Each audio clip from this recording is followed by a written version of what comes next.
So in the teaching clip that I chose, the students are completing an interview with each other about their likes and dislikes. They're the sixth graders.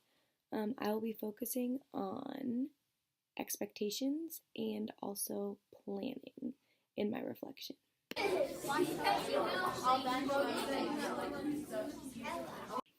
So you can see right away here, there are two boys in the back who have finished their interview already, and they are playing with some things that I have in the back that they should not be playing with. I didn't even know this was happening until I watched the video. So the first thing that comes to mind is I definitely needed to highlight expectations more clearly before they started the activity. And the second thing is have a plan in place for when they finish, because there are jagged endings when the students are completing a task like this, so students should know what they need to do when they're finished.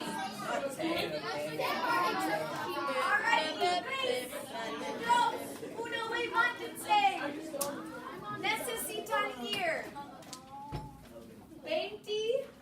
21 pasos. 21 pasos.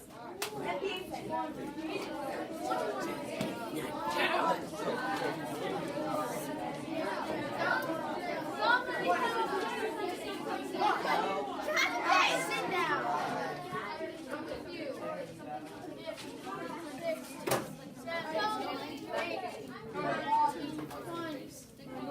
Muy bien. What has happened?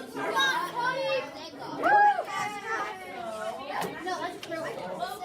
Oh, perfect.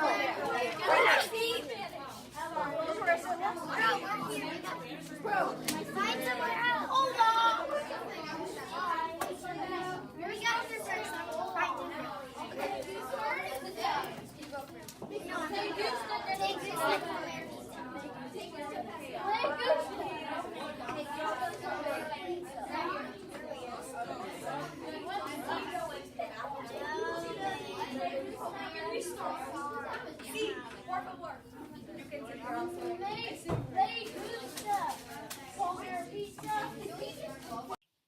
So I stopped the video right here because at this point I am sitting down to be partners with a student because their partner had gone to use the restroom. So at this point I wasn't really monitoring what the rest of the students were doing. I was only with one person.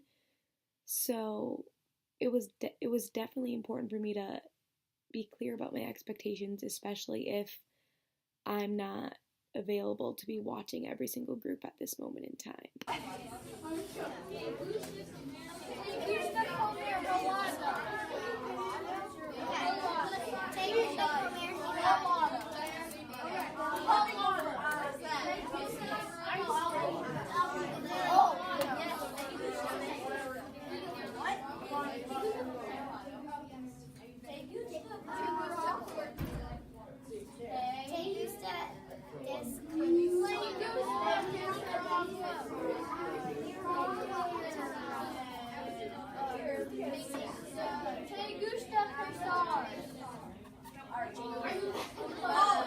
Two things I want to highlight from the Watch Your Students rubric are students who are engaged in learning. I do believe the students were engaged in learning about 90% of the time.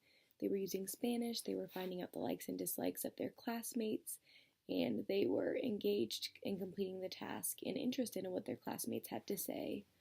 And then the other thing is students clearly understand how they're supposed to behave.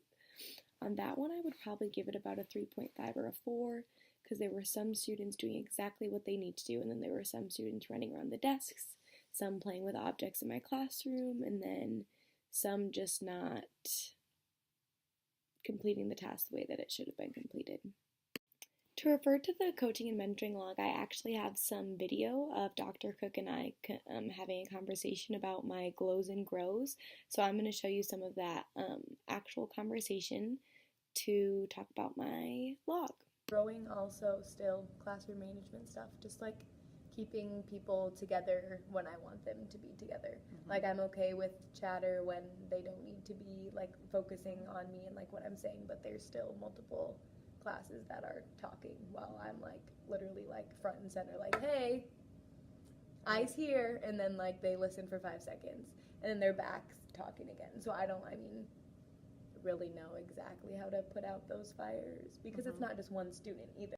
So in this spot, we were talking about some preventative classroom management strategies, and earlier I mentioned expectations, which has been a common theme throughout the whole entire year. And I think that's a good place to start, just laying down the expectations, modeling things before we get started so that students know exactly what the task is, exactly how they should ask during the task, exactly how they should act during the task, after the task, and before the task.